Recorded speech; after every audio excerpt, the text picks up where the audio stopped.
നമസ്കാരം. ഈ ആഴ്ച നമ്മുടെ സിനിമാ വിശേഷം കടങ്കഥ എന്ന സിനിമയെക്കുറിച്ചാണ്. ഡയറക്ടറും നടനും നായികയും എല്ലാം നമ്മോടൊപ്പം ഒത്തുചേരുന്നു. കടം കഥ ഒരു ജീവിതത്തിൽ ഏതൊരു മനുഷ്യനും സംഭവിക്കുന്ന സംഭവമാണ്. കടം കയറിയാണല്ലോ എല്ലാവരും മുടിഞ്ഞു പോയി എന്ന് വരെ നമ്മൾ പഴയ കാർന്നും വരെ കടം കയറി നീ മുടിഞ്ഞടാ എന്ന് പറയുന്ന ഒരു സംഭവമാണ്. ഈ കഥ കേട്ട് കഴിഞ്ഞപ്പം വിനയ്ക്ക് എന്താ തോന്നി? ഇത് അത്ര എന്താ പറയുക, ഒരു ഡാർക്കർ സൈഡല്ല ശരിക്കും കടത്തിൻ്റെ. ഈ കടം എന്ന് പറയുന്ന സംഭവം സിനിമ ഉണ്ടായ കാലം മുതലേ പ്രണയമാവുന്നൊരു കാര്യം ഭയങ്കര കോമൺ ആയിട്ടുള്ളൊരു കാര്യമല്ലോ. നമ്മൾ പറയുന്ന വിഷയം കടം കയറി മുടിഞ്ഞ അല്ലെങ്കിൽ കടം കയറി ജീവിതം വഴിമുട്ടി നിൽക്കുന്ന രണ്ട് യുവാക്കളുടെ കഥയാണെങ്കിൽ കൂടി അത് അവതരിപ്പിക്കുന്ന രീതി ഭയങ്കര ഡിഫറെൻ്റ് ആണ്. അത് ഭയങ്കര ഹ്യൂമറസ് ആയിട്ട് അവതരിപ്പിച്ച ഒരുപാട് സിനിമകളുണ്ട്. പക്ഷെ ഇത് നമുക്കൊരു പുതിയ തരത്തിലാണ് സംവിധായകൻ ഇതിനെ കൺസീവ് ചെയ്തിരിക്കുന്നതും അവതരിപ്പിച്ചിരിക്കുന്നത്. അപ്പോൾ ആ നറേഷനിലടക്കം ഇതിൻ്റെ സട്ടിൽ തമാശകളും ഒരു സീനിൻ്റെ ഡീറ്റെയിലിങ്ങും അങ്ങനെ എനിക്ക് ഭയങ്കര ഇംപ്രസ്ഡ് ആയിട്ട് തോന്നിക്കുന്നു നറേഷൻ മുതൽ. അപ്പം ആ സിനിമയുടെ ഔട്ട്പുട്ടും ഏതാണ്ട് അതുപോലെ തന്നെയാണ്. ആ രീതിക്ക് തന്നെ കൊണ്ടുപോകുന്നില്ല. അതിൽ നമ്മുടെ അത്ഭുതങ്ങളൊന്നുമില്ല, അല്ലെങ്കിൽ ഒരു മഹത്തായ കാര്യങ്ങളൊന്നുമില്ല. പക്ഷെ എല്ലാ ആളുകൾക്കും അറിയുന്ന ജീവിത സാഹചര്യങ്ങളും എല്ലാ മനുഷ്യരുടെയും ഈ കാണുന്ന എല്ലാവർക്കും ഇത്തരം കഥാപാത്രങ്ങളെ പരിചയം ഉണ്ടാവും. അത്രയേ ഉള്ളൂ. അതായത് ആ ഒരു കാര്യങ്ങൾ എത്ര മൈന്യൂട്ടായിട്ട് എത്ര സട്ടിലായിട്ട് ആളുകളിലേക്ക് എത്തിക്കാൻ പറ്റും, അങ്ങനെയാണ് ചെയ്തിരിക്കുന്നത്. വിനയ് അഭിനയിച്ചു വന്നിരിക്കുന്ന ഇത് വെച്ച് നോക്കുമ്പോൾ എല്ലാം അങ്ങനെ ഒരു മനസ്സിൽ തട്ടിയുള്ള സംഭവങ്ങളാണ് എല്ലാം. പല സിനിമ എടുത്തു നോക്കിയാലും അതുപോലെ തന്നെയാണ് ഈ സിനിമയിലൂടെയും യാത്ര ചെയ്യുന്നത് അല്ലേ? തീർച്ചയായിട്ടും. ഇതിന്റെ ഒരു പ്രത്യേകത പലപ്പോഴും ഭയങ്കര ഹ്യൂമറസ് പടമാണെന്നുള്ള അഭിപ്രായം എനിക്കില്ല. ഇത് നർമ്മത്തിന്റെ മേമ്പൊടിയോടുകൂടി തന്നെയാണ് കഥ പറഞ്ഞിരിക്കുന്നതെങ്കിലും നമുക്ക് ആർത്ത് ചിരിക്കേണ്ട തമാശകളൊന്നുമില്ല പടത്തിൽ. പക്ഷെ നമ്മൾ ഈ സിനിമ കണ്ടുകൊണ്ടിരിക്കുമ്പോൾ നമുക്കിങ്ങനെ ചിരിച്ച മുഖത്തോടുകൂടി ഈ സിനിമ കണ്ടിറങ്ങുക. നിങ്ങളെ എൻഗേജ് ചെയ്യിക്കുന്ന സിനിമയാണ് ഇത്, നിങ്ങളെ എന്റർടൈൻ ചെയ്യുന്ന സിനിമയാണ്. പക്ഷെ മഹത്തായ സ്റ്റാർ കാസ്റ്റ് ഇല്ല, അല്ലെങ്കിൽ ഭയങ്കര സ്ക്രിപ്റ്റോ അല്ലെങ്കിൽ ഭയങ്കര സംവിധാനമോ അല്ലെങ്കിൽ അങ്ങനെ ഭയങ്കര ടെക്നിക്കൽ ആസ്പെക്ട് ഒന്നുമില്ല. ഇതൊരു ക്യൂട്ടായിട്ടുള്ള ചെറിയ നല്ല സിനിമയാണ് കടങ്കഥ. തീർച്ചയായിട്ടും.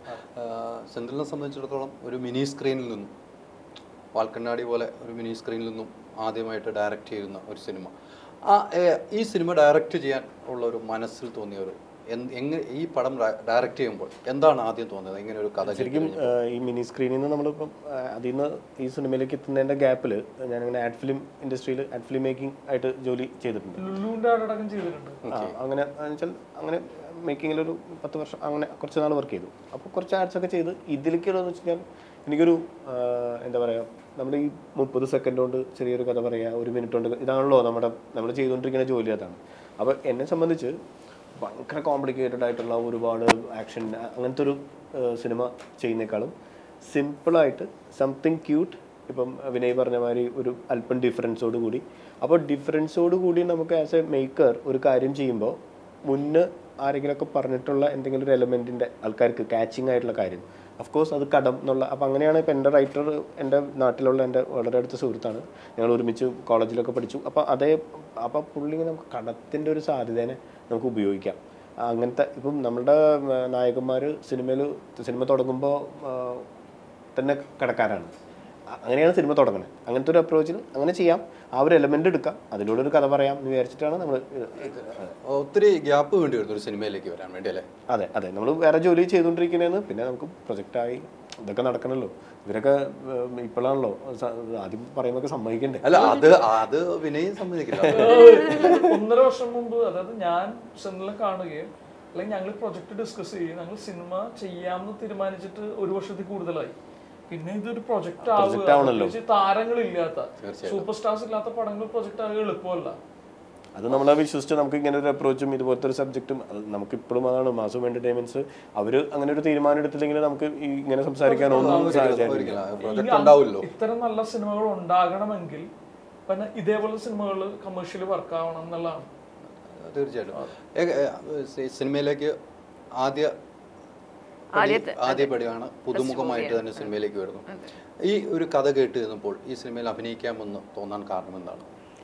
അതെ, എനിക്ക് അതിൻ്റെ പറഞ്ഞ പോലെ ഇതിൻ്റെ ഭയങ്കര സിമ്പിളായിട്ടുള്ളൊരു സംഭവമാണ്. അതായത് ഭയങ്കര സെറ്റിലായിട്ടുള്ള കോമഡിയും പിന്നെ എൻ്റെ പാട്ട് എന്ന് പറയുന്നത് റോഷൻ മാത്യു ആയിട്ടുള്ള കുറച്ച് റൊമാൻസും കാര്യങ്ങളും അങ്ങനെയാണ്.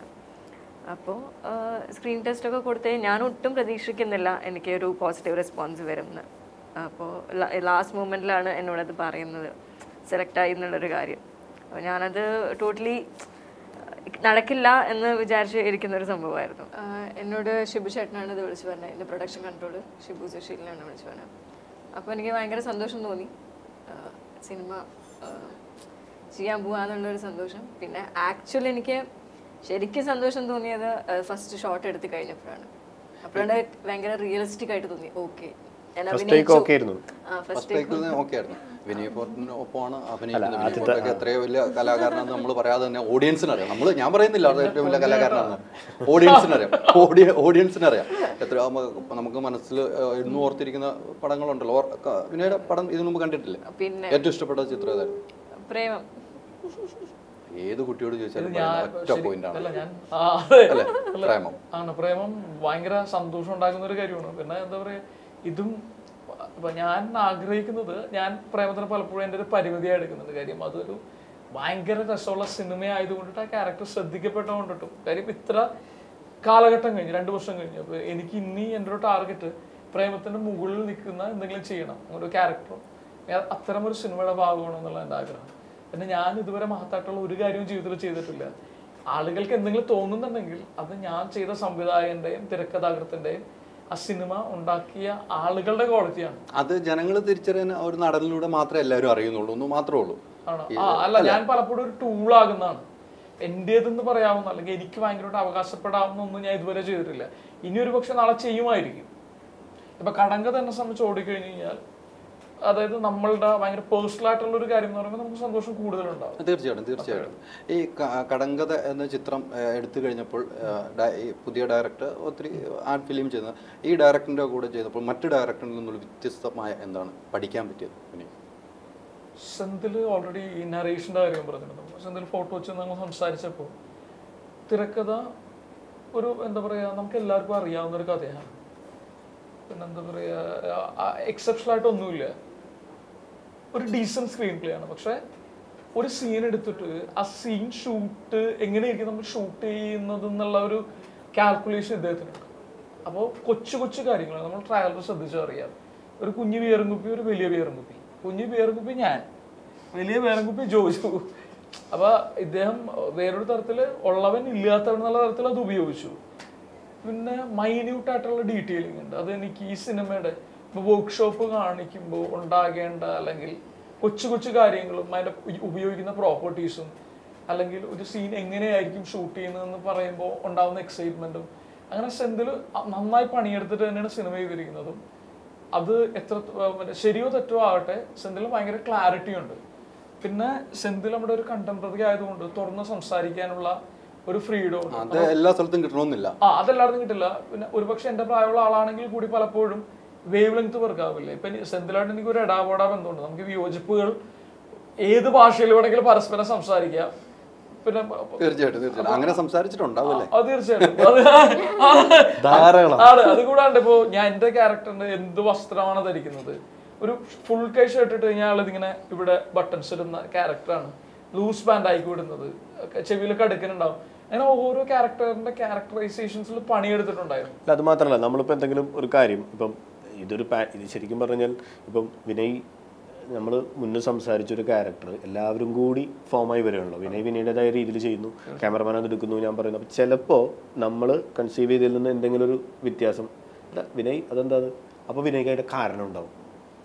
അതിനെ ഞാൻ ഇങ്ങനെ ആലോചിച്ചിട്ടാണ് ചെയ്തത്, അപ്പം ഓക്കെയാണ്. അപ്പോൾ അതിൽ നമുക്ക് പ്രശ്നമുണ്ടെങ്കിൽ അല്ല വിനയ് അത് അയ്യോ അന്ന് അത് മാറ്റാം, അതിന് പുള്ളിയും റെഡിയാണ്. പുള്ളി പറഞ്ഞ കാരണം ഓക്കെ ആണെങ്കിൽ ഞാനും റെഡിയാണ്.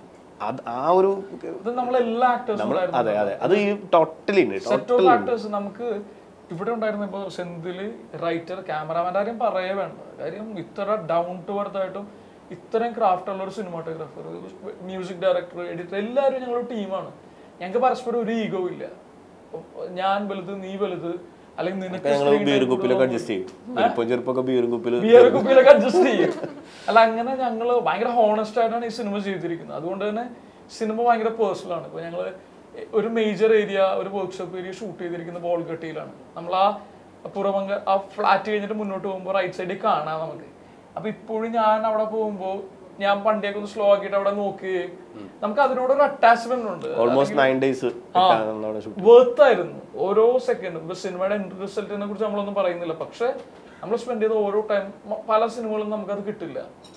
ആ ടൈം നമ്മൾ എങ്ങനെയെങ്കിലും സിനിമ കഴിഞ്ഞാൽ മതി എന്ന് തോന്നുന്ന സിനിമകളിലടക്കം ഞാൻ അഭിനയിച്ചിട്ടുണ്ട്.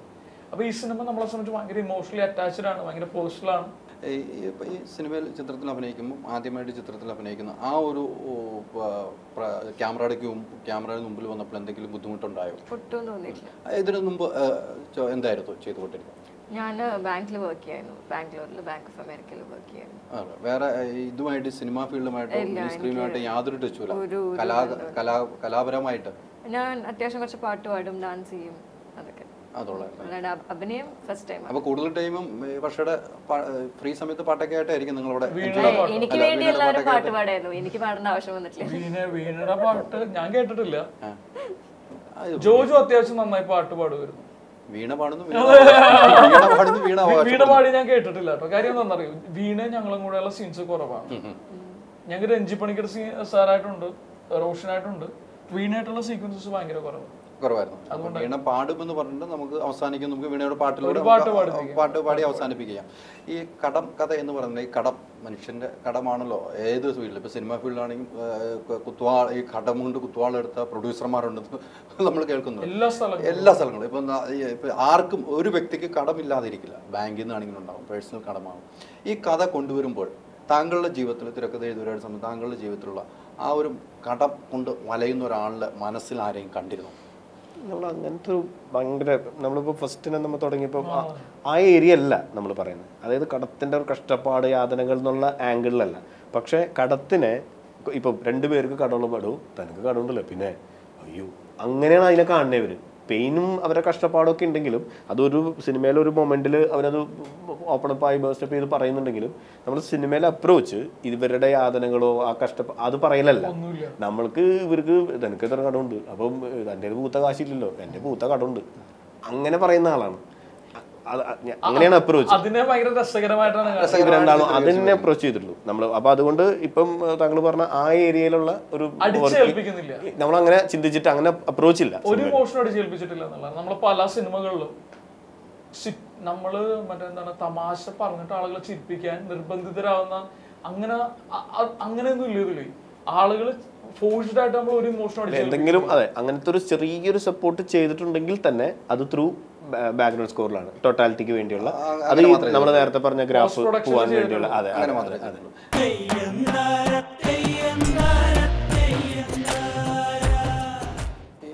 പിന്നെ പഠിക്കുന്ന കാലം തൊട്ട് അഭിനയമായിട്ട് കണക്ട് ചെയ്ത് പോകുന്ന ഒരാളായിരുന്നല്ലോ. ആ ഒരു പാഠം തന്നെയാണല്ലേ ഈ സിനിമയിലേക്ക് എത്തണമെന്നൊരു ആഗ്രഹം ആദ്യം മുതൽ ഉണ്ടായിരുന്നു. ആദ്യ സിനിമയിലേക്ക് ആദ്യത്തെ സിനിമ ഋതു എന്ന് പറയുന്ന സിനിമയായിരുന്നു. അതിൽ നിന്നും പടിപടിയായിട്ടാണ് ഒത്തിരി കഷ്ടപ്പാടുകളുടെ ഒത്തിരി പടങ്ങൾ ഓടുമ്പോഴും നമുക്ക് ഡേറ്റുകൾ കിട്ടാതെ പടം അഭിനയിക്കാൻ ഇല്ലാതെ അത് മനസ്സിൽ ഫീൽ ചെയ്തിട്ടുണ്ട്. ഇങ്ങനെ അപ്രോച്ച് ചെയ്ത് കഴിഞ്ഞാൽ ലൈഫിന്റെ സുഖം പോലെയാണ്. അതായത് ഋതു എന്ന് പറഞ്ഞ സിനിമ ആദ്യം അഭിനയിച്ചു. ഋതുന്ന് അപൂർവരാഗത്തിലേക്ക് 1 വർഷത്തിൽ കൂടുതൽ എടുത്തു. അതായത് ഈ ഒരു കാലഘട്ടമുണ്ട്, അതും ഞാൻ സർവൈവ് ചെയ്തു. അപൂർവരാഗത്തിൽ നിന്ന് ഷട്ടറിലേക്ക് പിന്നെ ഒരു 1.5 വർഷം ഉണ്ടായിരുന്നു. ഷട്ടറിൽ നിന്ന് പ്രേമത്തിലേക്ക് പിന്നെ ഒരു 1.5, അതായത് 4-5 വർഷം കൊണ്ടാണ് ഈ പറയുന്ന കാര്യങ്ങളൊക്കെ ചെയ്തിരിക്കുന്നത്. അപ്പോൾ വർക്കില്ലാത്തപ്പോൾ ഞാൻ ആർട്ടുമായിട്ട് ബന്ധപ്പെട്ട കാര്യങ്ങൾ ചെയ്തിട്ടേ സർവൈവ് ചെയ്തിട്ടുള്ളൂ. എപ്പോഴും ഞാൻ പോസിറ്റീവായിട്ട് എടുക്കാറുള്ളൂ. അയ്യോ എനിക്ക് പടവിലുള്ളൂ, അല്ലെങ്കിൽ അവൻ ചെയ്യുന്നതിലും നന്നായിട്ട് എനിക്ക് ചെയ്യാൻ പറ്റുന്നുണ്ട്, അവന് കിട്ടുന്നുണ്ട്, എനിക്ക് കിട്ടുന്നില്ല. ഈ സാധനം പിടിച്ചു കഴിഞ്ഞാൽ ജീവിതമാണ് ഏറ്റവും ഇമ്പോർട്ടൻ്റ് ആയിട്ടുള്ള കാര്യം എന്നെ സംബന്ധിച്ച്. അപ്പോൾ ജീവിക്കുക എന്നുള്ളതാണ്. നല്ല കാര്യങ്ങൾ വരും, സംഭവിക്കും, അതിനുവേണ്ടി ശ്രമിക്കും, അത് നടക്കും. നമ്മൾ കാത്തിരിക്കും. കിട്ടുമ്പോൾ പൊളിക്കണം, അതിനുള്ള പ്രിപ്പറേഷൻസ് നമ്മൾ ചെയ്യണം. അല്ലെങ്കിൽ നമ്മൾ കിട്ടുന്നില്ല എന്ന് പരാതിപ്പെട്ടിരിക്കുമ്പോൾ അവസാനം കിട്ടിക്കഴിയുമ്പോൾ ചെയ്യാൻ പറ്റില്ല. നല്ല അവസരങ്ങൾ വരും, അതിനുവേണ്ടി വെയിറ്റ് ചെയ്യുന്നു, തയ്യാറെടുത്ത് നിൽക്കുന്നു. കിട്ടുമ്പോൾ പൊളിക്കണമെന്ന് പറഞ്ഞാൽ ഈ പടത്തിന്റെ റിസൾട്ട് തന്നെ പൊളിച്ചിരിക്കാന്നല്ലോ ജനങ്ങൾ പറയുന്നത്. അതിൽ സന്തോഷമുണ്ട്. അല്ല, നമുക്ക് നന്നായി ചെയ്യാൻ പറ്റണം. നമ്മൾ പലപ്പോഴും ഞാൻ എൻ്റെ ചുറ്റുപാടുള്ള ആക്ടേഴ്സിനെ കാണുമ്പോൾ, അല്ലെങ്കിൽ ഞാൻ ഫിലിം ഇൻസ്റ്റിറ്റ്യൂട്ടിലുള്ള സുഹൃത്തുക്കളെ കാണുമ്പോൾ അവസരങ്ങൾ കിട്ടാണ്ട് അവരുടെ മനസ്സ് ഒരു നടനെ സംബന്ധിച്ച് നമ്മൾ ഇമോഷണലാണ് ശരിക്കും, അല്ലെങ്കിൽ നമ്മൾ മനസ്സുകൊണ്ട് ഇമോഷൻ കൊണ്ട് വർക്ക് ചെയ്യുന്ന ആളുകളാണ്. അപ്പോൾ ഇമോഷണലി ഫിസിക്കലി കമ്പോസ്ഡ് ആയിരിക്കണം ഞാൻ വിശ്വസിക്കുന്നത്. അപ്പോൾ എപ്പോഴും നമ്മൾ നമ്മുടെ ബോഡീനെ ട്രെയിൻ ചെയ്തിരിക്കണം, മനസ്സിനെ ട്രെയിൻ ചെയ്തിരിക്കുമ്പോൾ മാത്രമേ നമുക്ക് നല്ല കാര്യങ്ങൾ കിട്ടുമ്പോൾ അതിനോട് നീതി പുലർത്താൻ സാധിക്കുള്ളൂ. അപ്പൊ അതിനുവേണ്ടി തയ്യാറെടുത്ത് നിൽക്കുക എന്നുള്ളത് ഞാൻ ഇപ്പോഴും ചെയ്യുന്നത്, ഞാൻ തയ്യാറെടുത്ത് നിൽക്കുന്നു എന്നുള്ളത് മാത്രം. വെയിറ്റ് ചെയ്യാൻ എത്ര നാളും വേണമെങ്കിൽ നമ്മളൊരു കഥാപാത്രത്തോണ്ട് വെയിറ്റ് ചെയ്യാം. ഇപ്പൊ സിനിമകളുണ്ട്, നമ്മൾ വിചാരിക്കുന്ന തരത്തിലുള്ള കഥാപാത്രങ്ങൾ നമ്മൾ തേടിയെത്തും, അങ്ങനെ ഒരു ഉറപ്പുണ്ട്. കഥാപാത്രം കിട്ടുമ്പോൾ സെലക്ട് ചെയ്യാറുണ്ട്? തീർച്ചയായിട്ടും ഉണ്ടല്ലേ. സെലക്ട് ചെയ്യേണ്ട കഥാപാത്രങ്ങൾ ചെയ്യാൻ പോയി കഴിഞ്ഞാൽ വർഷത്തിൽ 12 മാസം വർക്ക് ചെയ്യാം. എനിക്ക് ഒരുപാട് സെലക്ഷൻസ് ഇല്ല, പക്ഷെ സെൻസ് ഉണ്ടാക്കുന്ന, ലോജിക് ഉണ്ടാക്കുന്ന നല്ല ഗ്രൂപ്പ് വിനയ് എന്ന് പറഞ്ഞ ആള് ഈ കഥാപാത്രം യോജിച്ചാണെങ്കിൽ മാത്രമേ ചെയ്യുന്നുള്ളൂ. നല്ല ഗ്രൂപ്പായിരിക്കണം, ശരിക്കും സെൻസ് ഉണ്ടാക്കുന്ന തിരക്കഥയായിരിക്കണം, പുതിയ ആളുകളായിരിക്കാം, പക്ഷെ നമുക്ക് അവരോടൊരു സ്നേഹവും അല്ലെങ്കിൽ ആ ഗ്രൂപ്പിന്റെ ഒപ്പം വർക്ക് ചെയ്യാനുള്ള താല്പര്യം ഉണ്ടാവാം. ആ രീതിക്ക് സെലക്ട് ചെയ്യാറുണ്ട്. ഈ ഫസ്റ്റ് ചിത്രം ഷൂട്ട് ചെയ്യുമ്പോൾ തന്നെ ഈ പുതുമുഖ ആളെ കൊണ്ടുവരുമ്പോൾ തന്നെ എങ്ങനെ ഉണ്ടായിരുന്നു അഭിനയത്തിന്റെ ഒരു കാഴ്ചപ്പാട്? അല്ല, നമ്മളൊരു സ്ക്രീൻ ടെസ്റ്റ് അങ്ങനത്തെ ഒരു ഏരിയ നമ്മൾ മുന്നേ കഴിഞ്ഞിട്ടാണ് നമ്മളിപ്പോൾ ലൊക്കേഷനിൽ വരുമ്പോഴേക്കും നമ്മുടെ ആ ടെൻഷൻ പോയി. നമുക്ക് അതിനു മുമ്പ് നമ്മൾ സ്ക്രീൻ ടെസ്റ്റ് കുറേ പേര് വരുന്നു, നമ്മൾ പറയുന്ന ഒരു കാര്യം ചെയ്യുന്നു. പിന്നെ എന്താ പറയുക, കമ്മ്യൂണിക്കേഷൻ നമുക്ക്, ഞാൻ അങ്ങനെ ആഗ്രഹിക്കുന്നത്, നമ്മൾ ഉദ്ദേശിക്കുന്ന കാര്യം മനസ്സിലാവുക, പിന്നെയാണ് അവർക്ക് അതുപോലെ തിരിച്ചു തരാൻ പറ്റുന്നുണ്ടോ എന്നുള്ളത് രണ്ടാമത്തെ കാര്യമാണ്. മനസ്സിലാക്കുക. അത് വീണയ്ക്ക് ആ കമ്മ്യൂണിക്കേഷൻ ക്ലാരിറ്റി നന്നായിട്ടുണ്ടായിരുന്നു. അപ്പോൾ ഫൈൻ. ബാക്കി നമുക്ക് സ്ക്രീൻ ടെസ്റ്റിന് നമ്മൾ അത്രയാണല്ലോ നോക്കുക. പിന്നെ എന്താണെന്ന് വെച്ച് കഴിഞ്ഞാൽ വീണയുടെ ക്യാരക്ടർ ഭയങ്കര അങ്ങനത്തെ ഇതല്ല, നമ്മൾ മെയിൻ ഇവരെ ഇത് വെച്ചിട്ടാണ്. അപ്പോൾ ആ ക്യാരക്ടറിൽ ഓക്കെയാണ്. നമുക്ക് പുതിയൊരാൾ വേണമെന്ന് ഓൾറെഡി നമ്മൾ എന്താ പറയുക, അങ്ങനത്തെ ഒരു ആവശ്യം നമുക്ക് ക്യാരക്ടർ വൈസ് ഉണ്ട്. അപ്പോൾ ഫൈൻ എന്നുള്ളത് നിലയ്ക്ക്. അപ്പം അതാണ്, അത്രയേ ഉള്ളൂ. റിസീവിംഗ് ആണ് വീണ. ഇപ്പൊ ആര് പറയും, സെന്തിലൊരു കാര്യം പറഞ്ഞു കേൾക്കും, നന്നായി റിസീവ് ചെയ്യും. അല്ല, ഇവിടെ നമ്മളിപ്പോ ഇന്റർവ്യൂ വീണ സൈലന്റ് ആണ്, ഇപ്പോൾ എല്ലാം ശ്രദ്ധിക്കണം. ഇതൊക്കെ ന്യൂ എന്നുള്ള ലേണിംഗ് എന്നുള്ളൊരു ആറ്റിറ്റ്യൂഡാണ്. വീണ ശ്രദ്ധിച്ചിരുന്ന അത് ക്യാച്ച് ചെയ്തിട്ട് മനസ്സിലേക്ക് ഉള്ളിലേക്ക് എടുത്തിട്ടുള്ള സംസാരമുള്ളൂ വീണ. നമ്മളിപ്പോ ഇപ്പൊ തുടങ്ങിയപ്പോ തന്നെ വീണ വളരെ സൈലന്റ് ആണ്. നമ്മൾ എന്തെങ്കിലും ചോദിച്ചാൽ അതിന് മാത്രം ഒരു മറുപടി, അതിനടുത്ത് ചുരുങ്ങിയ വാക്കുകൾ. അങ്ങനെയാണോ വീണ? പൊതുവെ അങ്ങനെയാണോ? പൊതുവെ അങ്ങനെയാണ്. ചോദിച്ചതിനുള്ള മറുപടി ഉള്ളൂ. അങ്ങനെയാണോ? പൊതുവെ അങ്ങനെയാണ്. അങ്ങനെയല്ല, എന്ന് വെച്ചാൽ അല്ല, ചില ടൈമിൽ കുറെ മിണ്ടും, ചില ടൈമിൽ ഒട്ടും മിണ്ടില്ല. അധികം സംസാരിക്കാറില്ല. ഇനി വീട്ടിൽ തന്നെ നിൽക്കാൻ തന്നെയാണ് അതെ. മറുപടി അത്രേ ഉള്ളൂ. ഒറ്റ വാക്കിൽ ഉത്തരം പറയാനുള്ള അതാണ്.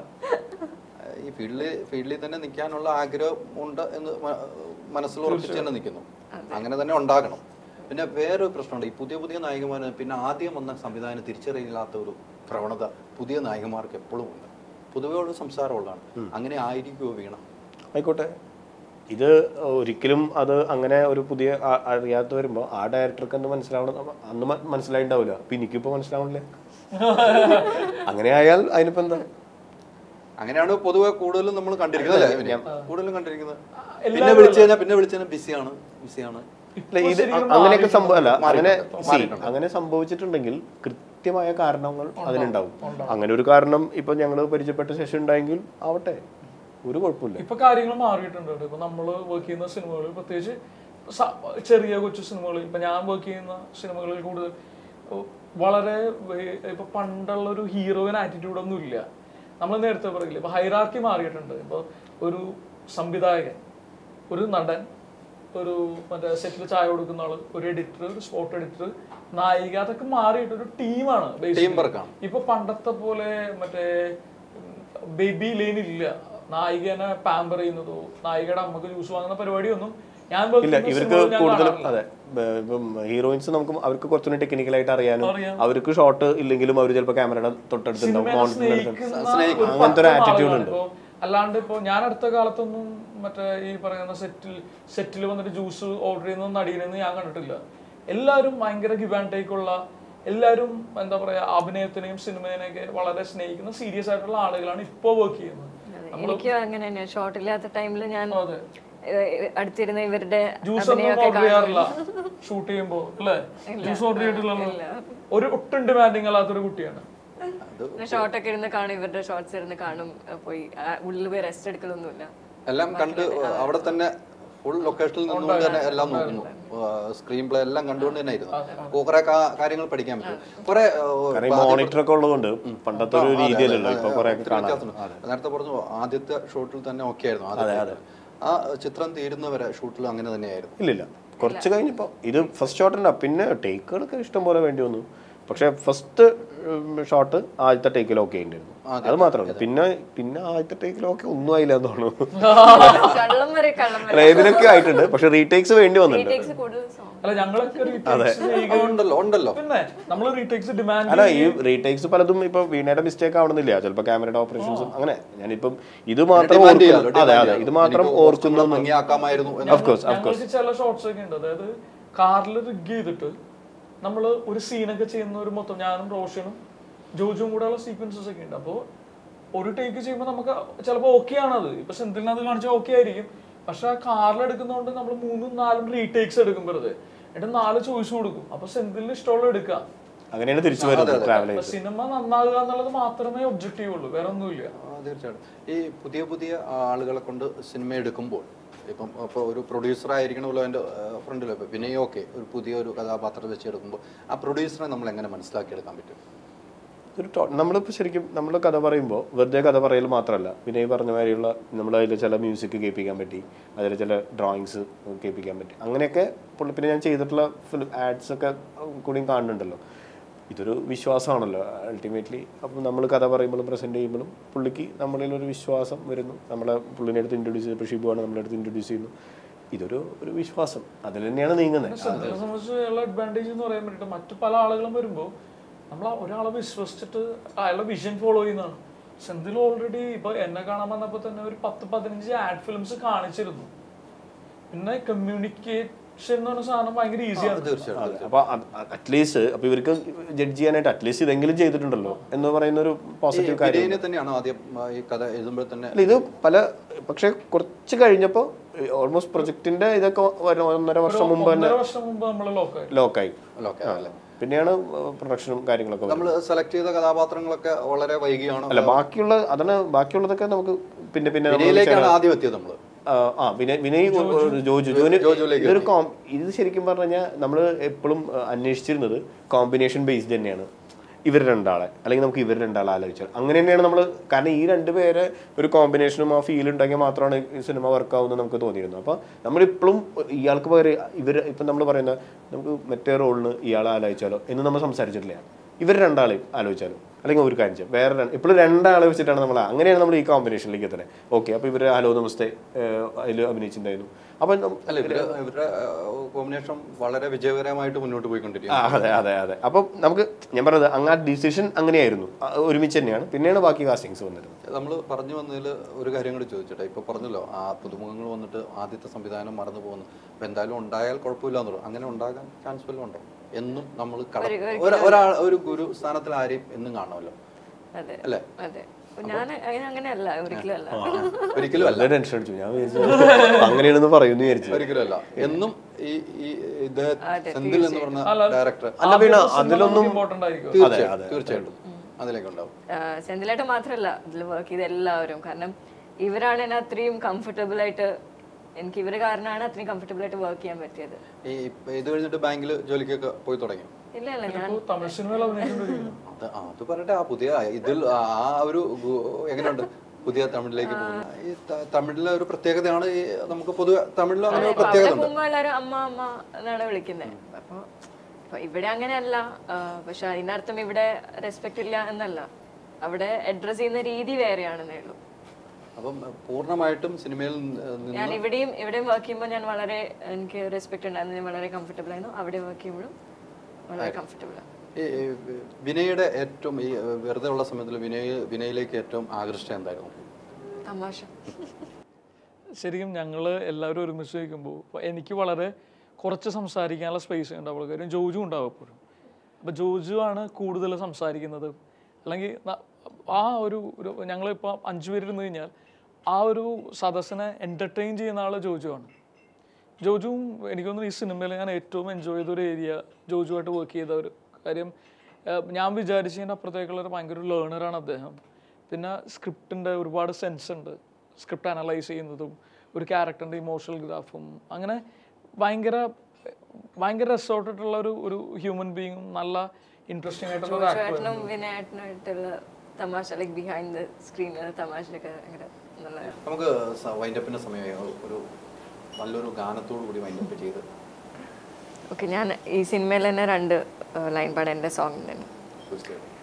നെഞ്ചേ നെഞ്ചേ ഇഷ്ടം പെയ്യും നെഞ്ചേ മൂളുന്നുണ്ടോ കിന്നാരം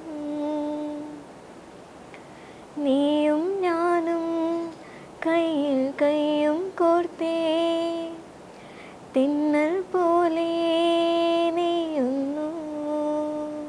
ഈ സമയം റിപ്പോർട്ട് ചാനലിനോടൊപ്പം ചെലവഴിച്ച നിങ്ങൾക്ക് എവർക്കും നന്ദി. നമസ്കാരം.